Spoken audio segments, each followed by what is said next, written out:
Buenas noches, bienvenidas, bienvenidos. Mi nombre es Héctor Borges y a partir de ese momento los voy a acompañar a ustedes en una videoconferencia. Realmente eso es una videosesión si hablamos en términos ya en el lenguaje virtual.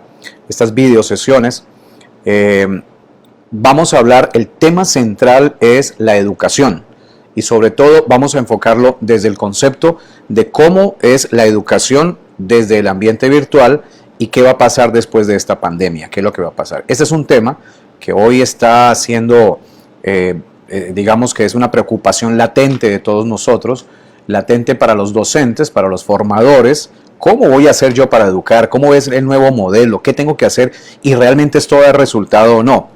Y por otro lado, es muy preocupante para los padres de familia porque hay muchas dudas. ¿Voy a matriculo a mi hijo? ¿No lo matriculo? ¿Postergo la educación de mi hijo?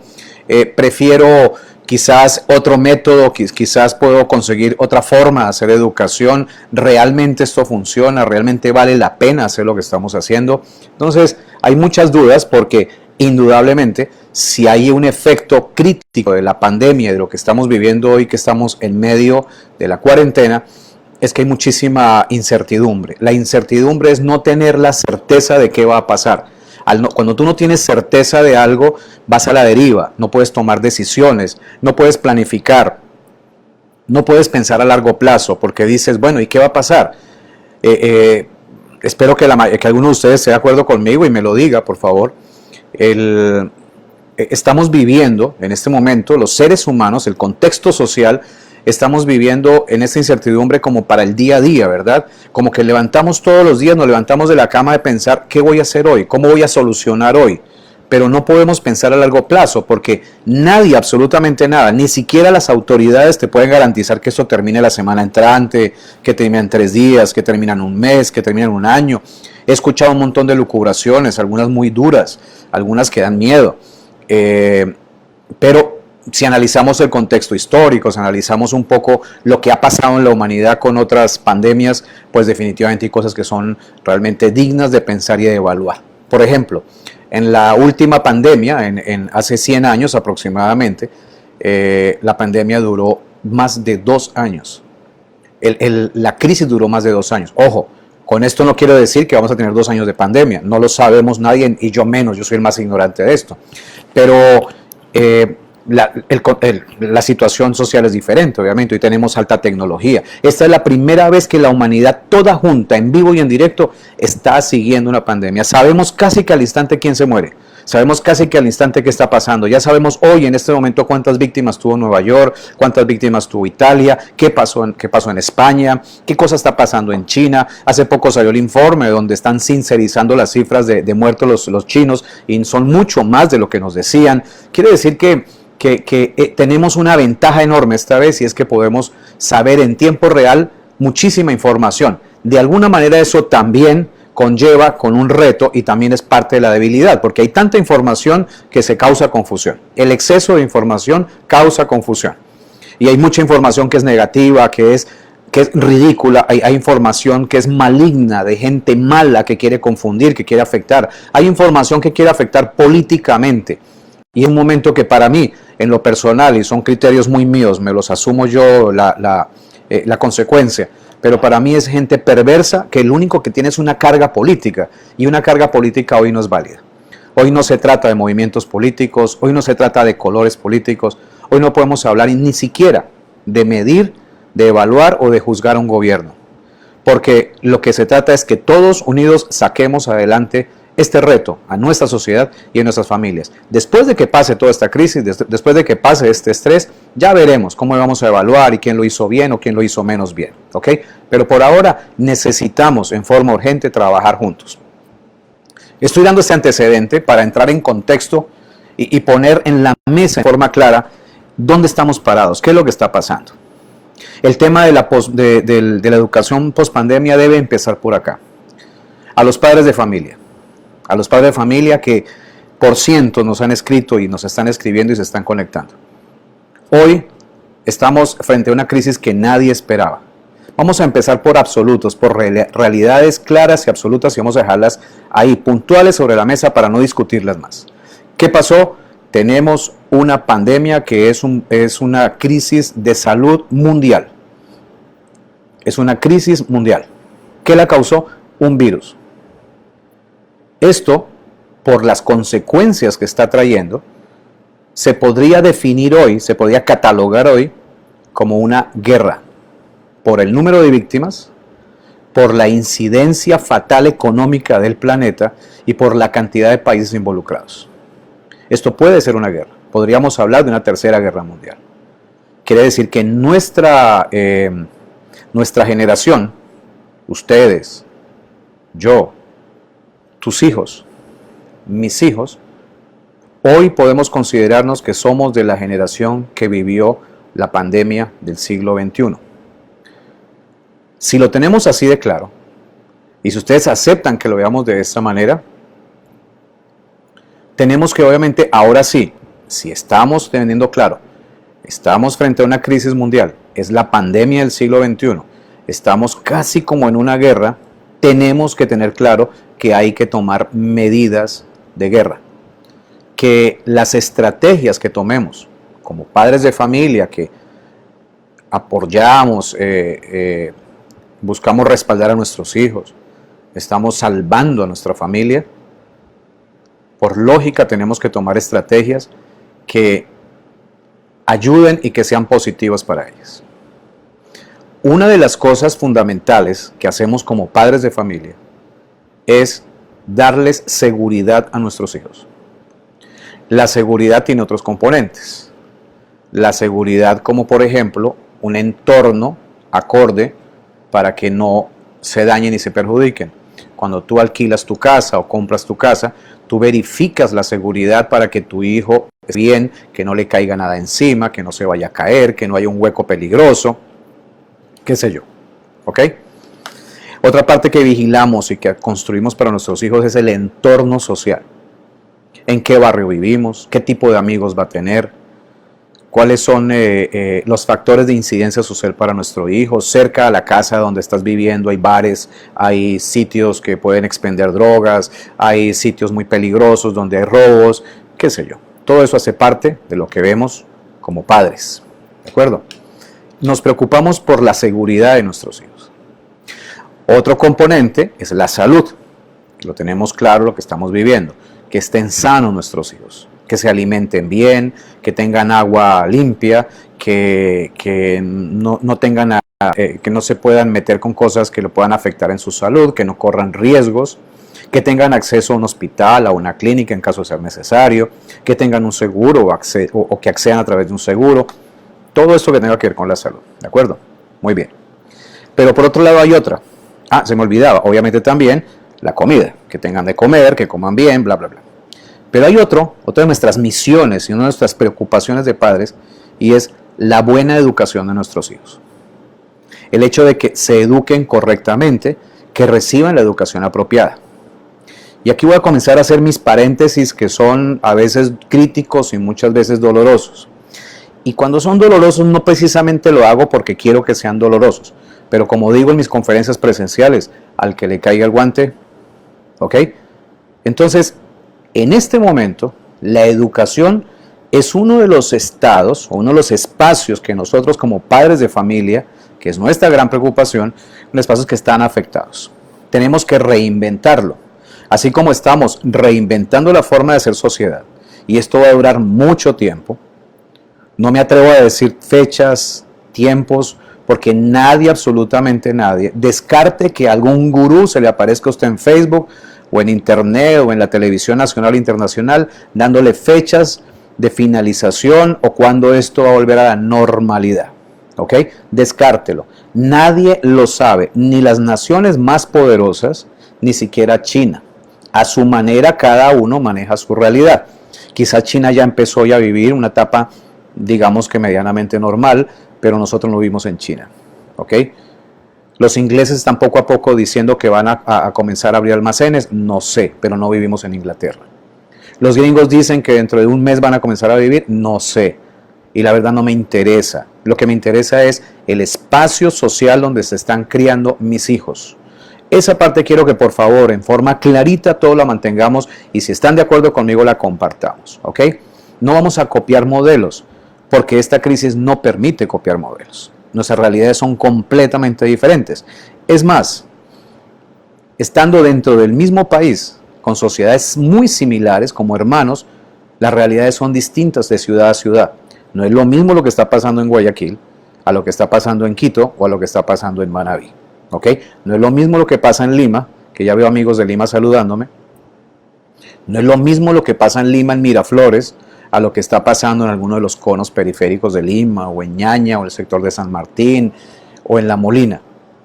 De hecho, esto es tan específico, lo que estamos viviendo, que requiere de repensar muy bien las cosas y que busquemos estrategias muy puntuales para poder empezar a sacar esto adelante. ¿Ok?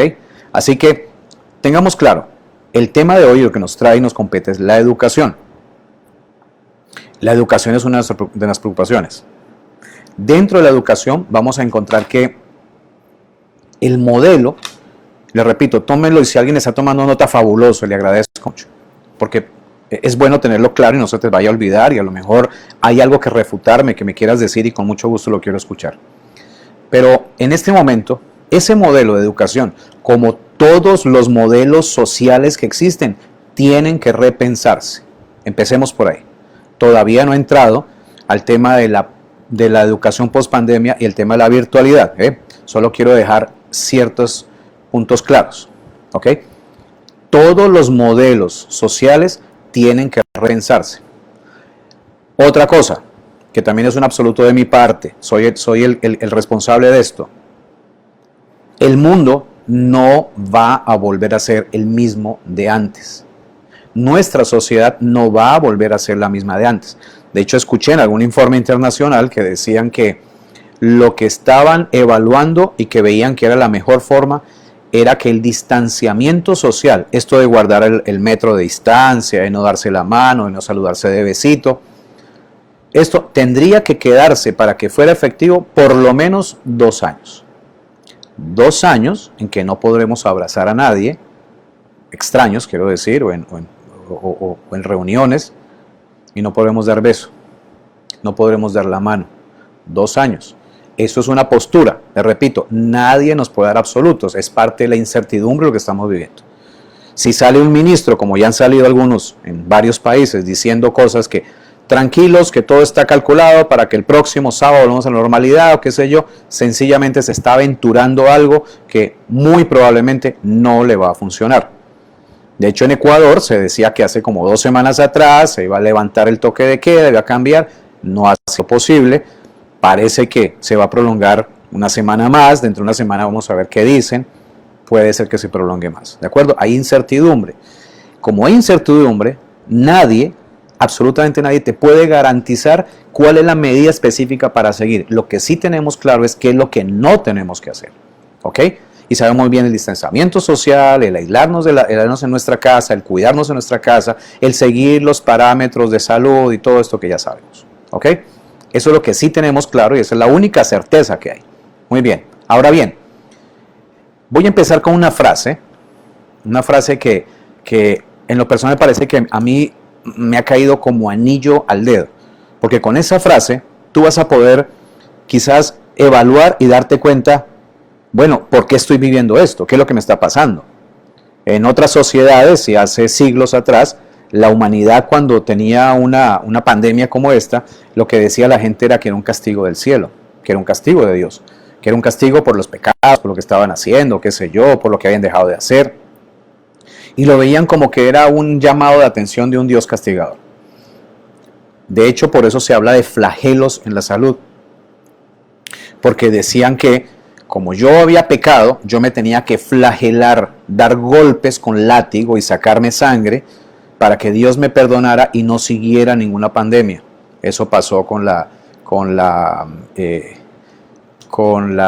esta fiebre negra, esta pandemia que hubo de la fiebre negra. Lo que pasó fue que a través de la sangre se transmitía unos bichos y esos bichos fueron matando más gente, la gente se flagelaba, sangraba y seguía más bien contagiando más personas. Entonces había un error porque había desconocimiento. Eso en buena hora no va a pasar aquí, nadie lo van a flagelar, nada de eso, espero que no. ¿Ok? Pero tenemos que tener claro que Esto nos está llevando a las malas, a la fuerza, nos llevó a la fuerza a tomar estas determinaciones. Por eso la frase es esta. La frase dice, lo que no cambiamos por convicción, lo cambiamos por convulsión. Lo que no cambias porque estás convencido que tienes que cambiar, lo vas a cambiar ahora a las malas, por convulsión, por un estado crítico que a la fuerza nos está haciendo cambiar. ¿De acuerdo? Y si no me falla la memoria, y para muchos de los padres o docentes que nos están viendo, que veo que ya son un montón en buena hora,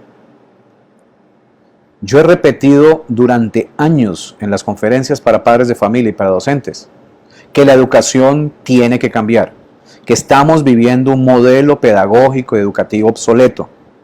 Hoy nos está llevando la vida, nos está llevando esta prueba a repensar la forma de educar a nuestros hijos y hacer educación en la escuela. Yo recuerdo que decíamos durante muchos años, muchísimas veces, pedíamos reuniones para padres de familia, conferencias para padres de familia, y pedíamos el acercamiento de los padres para que participaran en la educación, para que fueran activos dentro de la educación, para que pasaran tiempo con sus hijos dentro de la educación, que compartieran los deberes, hicieran seguimiento. Bueno, irónicamente hoy, por convulsión, los padres de familia pasan tiempo con sus hijos. Y no pasan una hora, pasan todo el día, pasan todo el tiempo. Quiere decir que el estado que estamos viviendo nos llevó a las malas por convulsión a hacer cambios. ¿De acuerdo? Más bien ahora, la pregunta de los padres es, ¿y ahora qué hago con mis hijos todo el día? ¿Y ahora qué tengo que hacer para no perder el tiempo? Cuidado, cuidado con los hábitos. Los hábitos tienen que volver a una regularidad.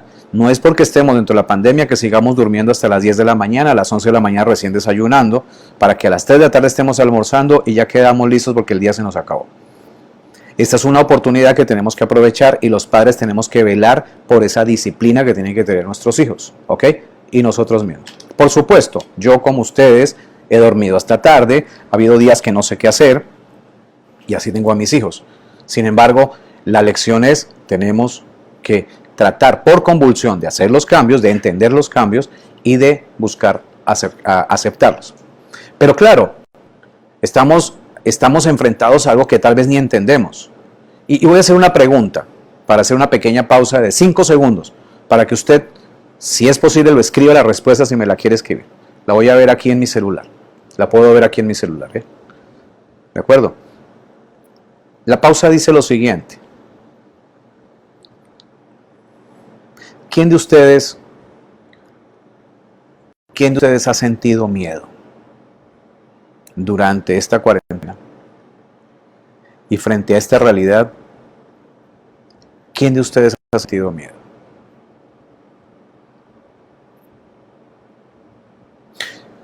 Yo he sentido miedo. Y me he encontrado muchas veces que durmiendo tengo pesadillas o tengo sueños muy particulares y me despierto bastante desorientado, tratando de entender la realidad, tratando de entender qué es lo que está pasando. ¿De acuerdo? El miedo no es malo. Lo malo es que el miedo te controle. El miedo es una alerta que te mantiene atento frente a un peligro. Es parte de nuestra antropología. El más valiente de los soldados, el más valiente de los guerreros, cuando se enfrenta al enemigo, tiene miedo. La diferencia es que sabe controlar el miedo. Pero el miedo es una alarma que te mantiene atento a que no te quedes tranquilo y te puedan atacar o te puedan afectar. Todos hemos sentido miedo. Miedo a que le pase algo a nuestros hijos, dice Calita SD. Muchas gracias. Yo tengo miedo, pero a perder a mis seres queridos, dice Yulixa, lamento no alcancé a leer, ¿ok? La mayoría de nosotros tenemos miedo.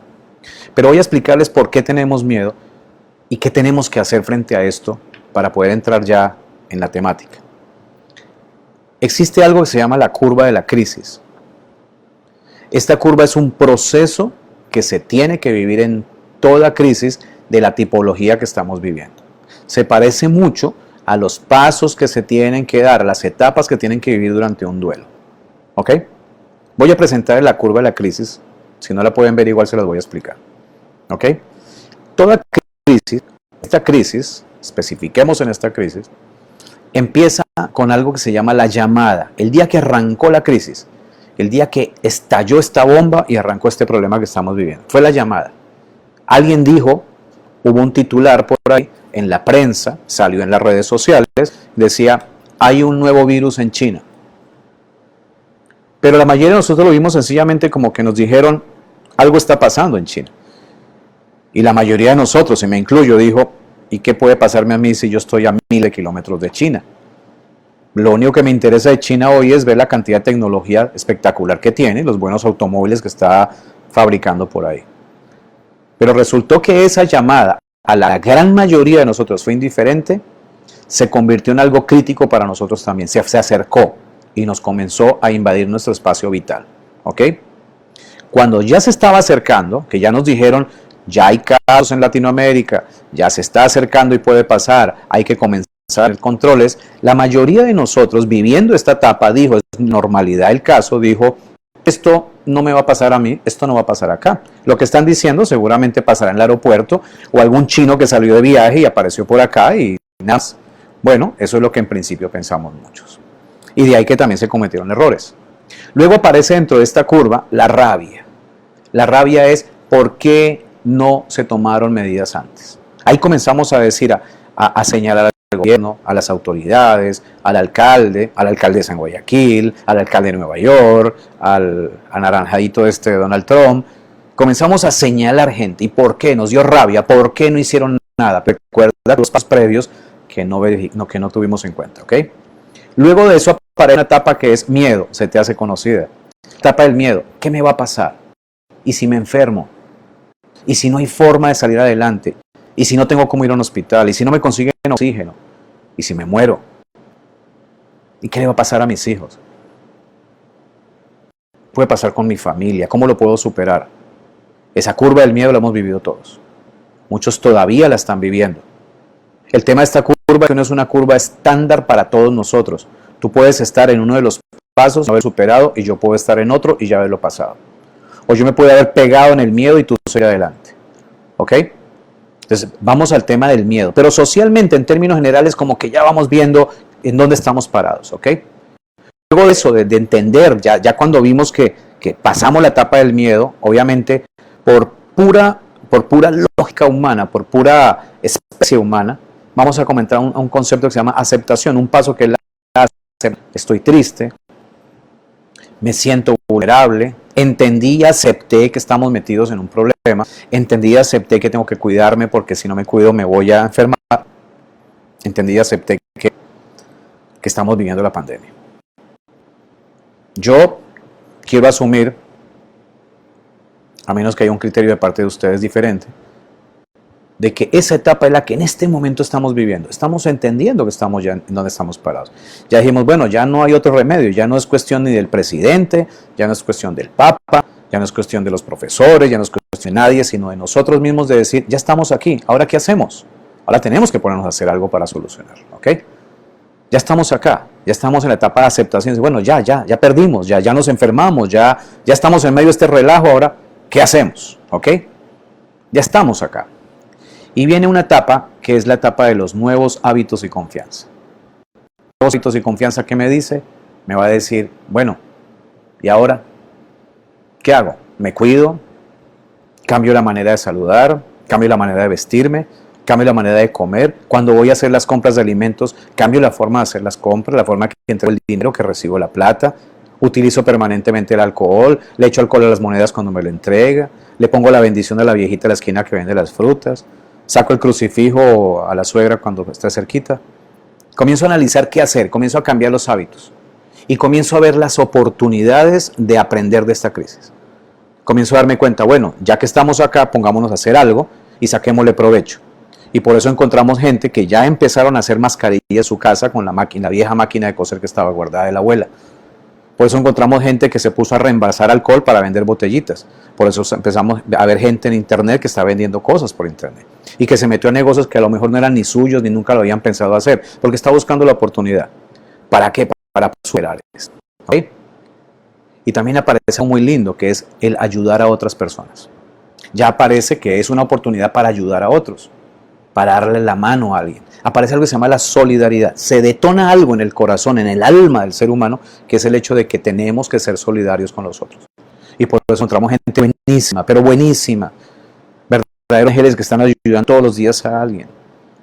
Tengo una familia amiga venezolana que todos los días sale a dar almuerzos, a regalar almuerzos a la gente de la calle, a los que venden en los semáforos, a la gente migrante que no tiene dónde vivir, a la gente que vive sencillamente el que le dan a diario limpiando vidrios, qué sé yo. Esa gente buenísima, que no cobran un centavo, no nos quedan con un centavo. Están solidariamente ayudando a los demás. Apareció dentro de la curva de la crisis. Están en esa etapa de decir, estamos cambiando los hábitos, tenemos confianza como hacia adelante, y algo que la especie humana requiere y necesita y le sale, le aflora, es ser solidario, ayudar a otros. ¿Ok? Comienza a aparecer la unidad de hacer cosas por los demás. Empezamos a confiar en lo que estamos decidiendo. Yo tengo la esperanza de que ya estamos en esa etapa. El tema aquí es no sé cuánto dura entre una etapa y otra. ¿Qué pasa? Pueden ser días, pueden ser semanas. Espero que no sean más de meses. En esa etapa podemos estar en este momento. ¿Y cuándo termina esto? Cuando ya la pandemia, ya aprendimos y la sociedad va a salir de sus casas y nos vamos a reencontrar con los amigos, vamos a reencontrarnos con la ciudad, vamos a reencontrarnos con las familias y nos vamos a dar cuenta que son mejores y más fuertes, que salimos fortalecidos, pero sobre todo salimos reaprendiendo a vivir. Y estoy seguro que muchos de ustedes estarán de acuerdo conmigo cuando digo que muchísima gente, muchos de nosotros estamos viendo una carrera loca, desenfrenada, de consumo, de parecer, de tener mucho, de que aparentar y de querer sencillamente darle valor a cosas que no tenían por qué hacerle valor. Porque hoy, ese automóvil súper caro, último modelo que tienes parqueado en tu garaje, ese que acababas de comprar, no te sirve absolutamente para nada. Te es tan útil como el automóvil viejo, te es tan útil como el automóvil de $1,000, como el automóvil de $100,000. En ese momento no te vale la plata para comprar salud ni para comprar libertad. ¿Qué no daría yo hoy por poder ir a caminar un rato en la playa? Pero no se puede. Eso no costaba un centavo. Tampoco.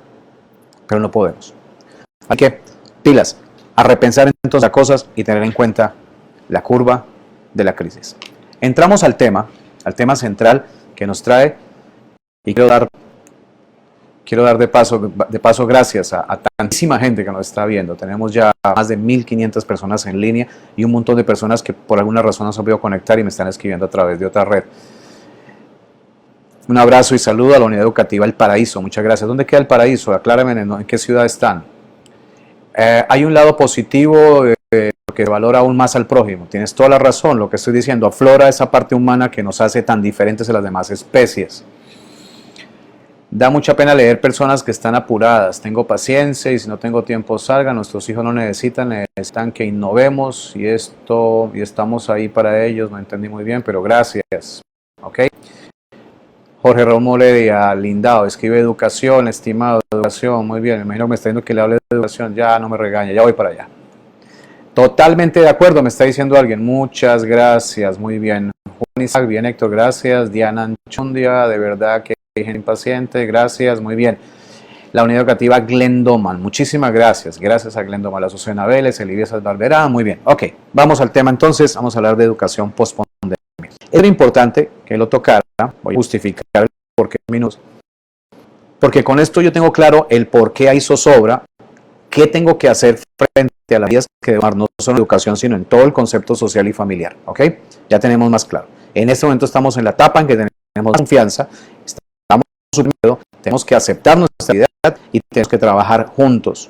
No solamente trabajar bajo mi criterio, quizás alguien tiene otro criterio diferente y unidos lo vamos a hacer diferentes. ¿Qué pasa dentro de la educación hoy en día? ¿Qué puede estar pasando dentro de la educación? En este momento hay 3 actores dentro de este reto educativo. Tenemos 3 actores fundamentales. ¿Cuáles son? Los docentes, los estudiantes y los padres de familia. Los 3 actores que van a intervenir dentro de Este reto son estudiante y padre de familia. Voy a suponer que usted es padre de familia o docente. ¿De acuerdo? Le voy a hacer una consulta. Hago una consulta para todos, incluso para los impacientes. Consulta. ¿Cuál de los tres actores, docente, estudiante y padre, está feliz?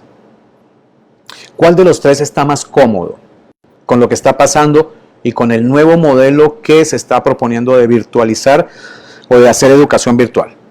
¿Cuál de los tres? ¿Cuánto está 5 para que lo piense? A ver, ¿cuál de los tres? ¿A la 1? ¿A las 2? Quevedo, gracias, por aquí veo a Quevedo, Eloy Alfaro, bien, Unidad Educativa Cañizares, Manuela Cañizares de Quito, muy bien, de Manta, bien, de Junín, qué maravilla. ¿Cuál de los tres actores está más cómodo o está más feliz, entre comillas, que está pasando? Con el hecho de que nos digan, familias, de aquí en adelante los chicos no van a ir al colegio, sino que lo vamos a hacer en forma virtual. ¿Quién está más feliz? ¿Ok? ¿Quiénes son los actores que están más felices? ¿Docentes, estudiantes o padres de familia? ¿Ok? ¿Ya está?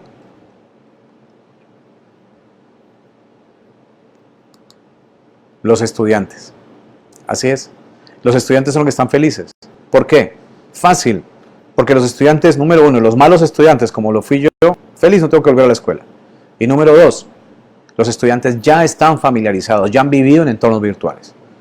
Nacieron en entornos virtuales, han consumido información virtual, se han educado en forma virtual, han hecho trampa en forma virtual, han jugado, han hecho amigos, parejas, han hecho travesuras en forma virtual. Así que el que más está cómodo en este momento es el estudiante. En otras palabras, a quienes tenemos que referirnos y con quien tenemos que trabajar es con docentes y padres de familia. ¿Qué hacemos los docentes? ¿Qué hacemos los padres de familia dentro de este nuevo reto de la educación, de la virtualización de la educación? Hay tres modelos diferentes de educación y quiero empezar también con esto porque hay mucha confusión al respecto. Hay tres modelos de educación. La primera, educación a distancia. La segunda, educación virtual. Y la tercera es educación online. Vamos a aclarar qué diferencias hay entre las tres para ver si estamos bien enfocados. Educación a distancia. Desde hace muchísimos años, varias décadas de educación a distancia. Las características de la educación a distancia, ¿cuál es? Te dan material físico, estudias a distancia, ¿ok? Y periódicamente te presentas para que te tomen pruebas, para que te evalúen, envías información física, envías exámenes, trabajos, tesis, investigaciones físicas para que sean evaluadas por un profesor y tú periódicamente vas a ir a que te midan, a que hagas presencialmente lo que tienes que hacer y para poder dar pruebas de que te estás educando. Educación a distancia es educación material concreto a distancia. Educación virtual es la educación donde se utilizan recursos como videos, audios y material enviado por mail, PDFs que envían por mail, yo veo un video, repito el video las veces que quiera, a la hora que quiera, tomo la lección de acuerdo al video, o sea, recibo la lección, perdón, lleno un material, lo envío por mail, eso es virtualización. Y la educación online es la educación que es en vivo, como que estamos haciendo en este momento, tenemos una charla online tú y yo, online. La diferencia es que puede haber feedback, quiere decir que yo te podría escuchar o te podría ver o puedo leer lo que me estás diciendo, de alguna manera aquí lo tenemos, ¿ok? Si se me pregunta a mí hoy lo que se está proponiendo y lo que se requiere para la educación de nuestros hijos en los colegios, en los cientos de colegios que nos están consultando, ¿qué hacemos para educar correctamente a los hijos? De los miles de padres de familia que preguntan, ¿cómo hago yo para educar correctamente a mi hijo? Ese modelo que está ofreciendo el gobierno es correcto, ese modelo de virtualizar es correcto. Para mí, mi opinión es que esto no es educación virtual, no es educación online y menos educación a distancia. Esto lo que es educación e-learning, es aprendizaje electrónico, que es la suma de la educación virtual con la educación online. Aquí hay una gran diferencia. El e-learning es aprender utilizando herramientas tecnológicas, como los videos, como los audios, como los PDF, los libros electrónicos, bla, bla, bla, ¿ok? Y mezclado con las tutorías presenciales, nos va a dar un tutor o un docente que nos va a explicar la clase, que nos va a dar las pautas necesarias para que yo investigue y yo aplique, en ese caso aplico virtualidad y online. Ese feedback me va a ayudar mucho. Así que mi humilde opinión es que lo que se requiere en nuestros países para dar la educación correcta post pandemia es educación e-learning. Pero para no confundirnos más y para no entrar en minucias y en palabrejas que nos puede afectar, vamos a dejarlo en virtual. Vamos a ver qué es educación virtual. Es una educación a través de herramientas tecnológicas con posibilidad de hacerlo online en vivo, con un feedback permanente que se llama e-learning, pero dejémoslo en virtualidad por ahora para no entrar en relajos, ¿ok? Entonces, mi humilde opinión es e-learning, ¿de acuerdo? Es educación virtual con educación online, ¿de acuerdo? Si alguien tiene alguna pregunta o algo, por favor, encantado, en algún momento final creo que podremos contestar alguna. Bien, aquí va entonces, ya empezamos por ahí, dos puntos hemos hablado, la curva de la crisis y la siguiente, el modelo de educación correcto. 3 modelos diferentes y el que ya ponemos sobre la mesa, ¿de acuerdo? ¿Cuál es el pilar más importante para la educación virtual? ¿Qué es lo que se tiene que tener en cuenta que es clave para la educación virtual? Bueno, aquí empiezo entonces a aclarar cosas. Duélale a quien le duela. Duélale al colegio que le duele o al padre de familia que le duela, ¿ok? ¿Qué cosa es el pilar importante para la educación virtual? Una de ellas, el recurso humano. Vamos a hablar del colegio o la escuela, la institución educativa, ¿ok? Pilar fundamental para que usted, padre de familia, diga, bueno, ¿qué hago con mi hijo? ¿A qué colegio lo inscribo? ¿Con qué colegio va a trabajar la educación virtual que no conozco? ¿Cuál realmente es capaz? Vale la pena apostarle, ¿ok? Evalúe el recurso humano del colegio, de la institución, que tenga recurso personal comprometido y capacitado en el modelo de educación virtual o de modelo educativo virtual. Ya quedó claro el concepto virtual, ¿verdad? Ok. Evalúe si tiene, pregúntele. Es tan fácil como preguntar a las autoridades, oiga, ¿su personal está capacitado? ¿Su personal ha tomado clases? ¿Su personal tomó cursos y sabe cómo hacer educación y modelo educativo virtual? ¿Qué ha hecho estos meses? ¿Se ha capacitado? ¿Sabe manejar una computadora? ¿Saben entrar y manejar un entorno virtual? El equipo docente, ese equipo docente que estamos viendo, tiene que tener clarísimo este modelo. El modelo virtual no es lo mismo que el modelo presencial. No se trata de que lo que yo dictaba en el aula, ahora lo dicto frente a una computadora. No. Cambia el modelo, cambia absolutamente todo. Para empezar, el tiempo. Los tiempos cambian, ¿ok? Ya no podemos hablar de clases de 45 minutos, las sesiones son cortas. Las sesiones pueden ser de 15, 20, 25 minutos, pueden ser más largas, ¿ok? Entonces, el recurso humano es clave, que el docente tenga claro cuál es el modelo y cómo lo va a manejar, ¿ok? Otra cosa que es clave para poder entender y poder escoger la entidad educativa con la que yo voy a asumir esto de la educación. Que la institución tenga soporte tecnológico. Ojo con esto, el colegio puede ser muy bonito y dicho sea de paso hay muchos colegios de plástico que seguramente van a sucumbir al cambio, van a desaparecer porque eran muy lindos pero no tenían nada de pedagogía o eran muy bonitos pero no están preparados para el cambio, ¿ok? Le apostan más a la kermés, a la limpieza, al reinado de belleza, a que se vean fashion los chicos pero no había nada de fondo, tenga mucho cuidado, ¿eh? La educación de hoy, el reto es diferente, que la institución tenga soporte tecnológico, que cuente con los recursos de alto nivel como de alto nivel tecnológico, como por ejemplo una buena plataforma de gestión educativa, pero una plataforma que rebase las necesidades del proceso. No cualquier plataforma lo puede hacer. Tiene que ser una plataforma que sea intuitiva, que sea fácil de manejar y administrar y que yo tenga el poder de manejar la plataforma, que no la maneje un tercero. Y ahí es mi opinión, cuando el Estado, señora ministra de Educación del Ecuador, sale diciendo el Estado garantiza que le va a entregar a las instituciones educativas el acceso a una plataforma para que haga la correcta educación virtual, yo tengo mis reservas muy serias de que eso funcione. Porque si la plataforma no es lo suficientemente robusta y bien manejada, en el momento que se cuelguen a la plataforma 50, 80, 100 mil, 150 mil estudiantes al tiempo, vamos a ver si esto no colapsa.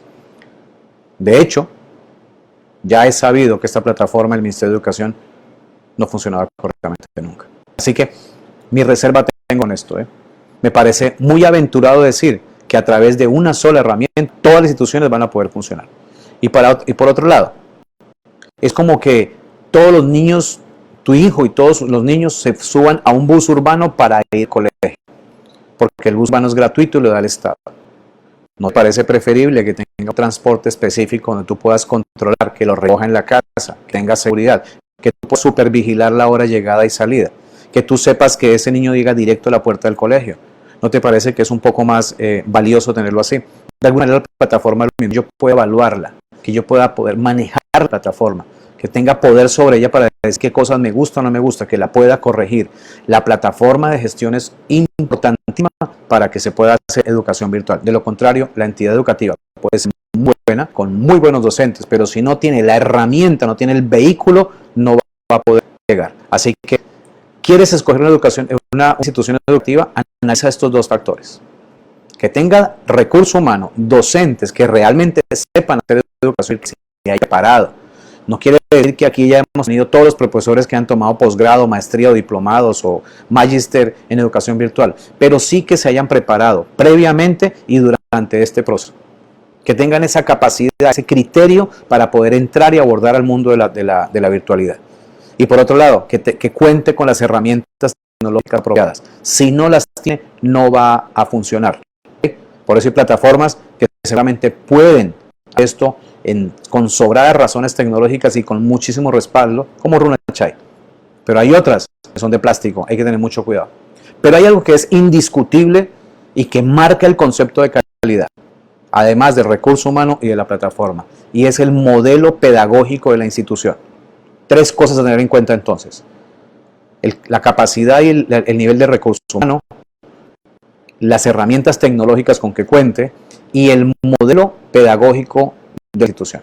Este modelo pedagógico tiene que ser flexible, cuidado con aquellas instituciones que tienen mayoría y parámetros que son irrestrictos, que son completamente estrictos y que no son cambiables. No, porque el mundo cambia, el conocimiento cambia, el concepto cambia. Hoy día necesitamos otro tipo de aprendizaje a los chicos, necesitan otras habilidades e incluso otros conocimientos, porque el mundo cambió y va a cambiar más.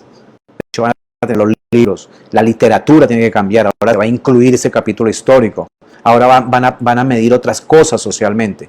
Ahora preocúpate tu padre de familia porque tu hijo sea solidario, que aprenda a manejar las crisis, que aprenda a salir adelante en medio de la presión, que aprenda a ser creativo para poder ser un empresario en medio de tanto dolor y tanto conflicto, porque el mundo cambió. Hoy tenemos que cambiar todas las competencias, las habilidades que apenas nosotros tienen que cambiar, así que el modelo pedagógico tiene que ser más flexible y siempre centrado en el aprendizaje. Modelo pedagógico en la institución que sea flexible, centrado en el aprendizaje y que dé respuestas a las necesidades de los estudiantes. ¿Ok? Ahí van ya tres: el recurso humano, la capacidad tecnológica de la institución y el modelo pedagógico que tenga la institución. ¿Ok? Ese modelo pedagógico debe ser fácil de comprender para el estudiante, que sea fácil de asimilar. Por más complejo que sea el tema o por más complejo que sea, tiene que ser fácil de entender para que se logre aprendizaje. El lenguaje o el metalenguaje que se utiliza en virtualidad, que es completamente distinto, exige que el modelo virtual tenga que sea desarrollado por parte del equipo docente de tal manera que sea útil y de fácil comprensión. ¿Ok? Los docentes, previos a hacer una clase virtual o una sesión virtual, han preparado todo el material, han preparado lo que estoy haciendo yo con ustedes hoy. Tiene que prepararse y tiene que usar un lenguaje que sea realmente fácil y que dé aprendizaje. Mira que hay un trabajo fuerte de parte de un docente tras cámara, antes de empezar una sesión online. ¿Ok? Por eso aquí quiero hacer énfasis en algo y hacerlo en forma bien estricta. Y quiero que quede claro a la mayoría de padres de familia. ¿Ok?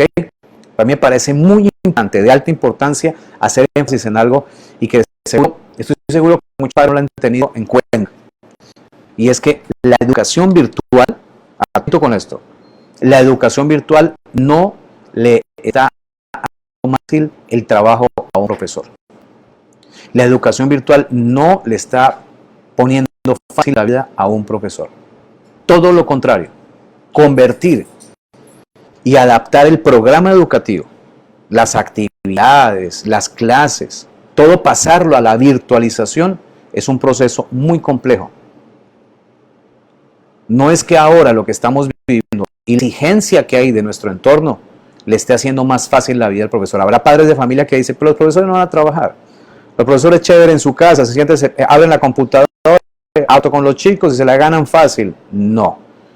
Convertir toda la educación al entorno virtual, adaptar todos los conceptos al entorno virtual es un trabajo sumamente difícil. Y me consta que hoy hay docentes que están trabajando mucho más duro que en el modelo presencial. Hay docentes que a las 7 de la mañana ya tienen reuniones online con los compañeros de trabajo y con los directivos para ir preparando material, y a las 11 de la noche siguen conversando entre ellos porque tienen que trabajar en equipos. Ahora las áreas se están uniendo, las áreas tienen que apoyarse y áreas sociales están apoyando áreas y más. Y los profesores de algunas materias que parecieran que no tienen mucho que ver en este contexto, como por ejemplo música o a lo mejor el tema de sistemas, están teniendo que aportar porque apoyan, son gente de apoyo para el profesor de matemáticas para que sea mucho más intuitivo y va a ser la virtualización de la educación. Así que quiero enfatizar esto para algunos papitos que quede bien clarito. No quiere decir que los profesores no estén trabajando, todo lo contrario. Están sacándose el aire, están trabajando muy duro porque la educación virtual les tiene mucho más exigencia.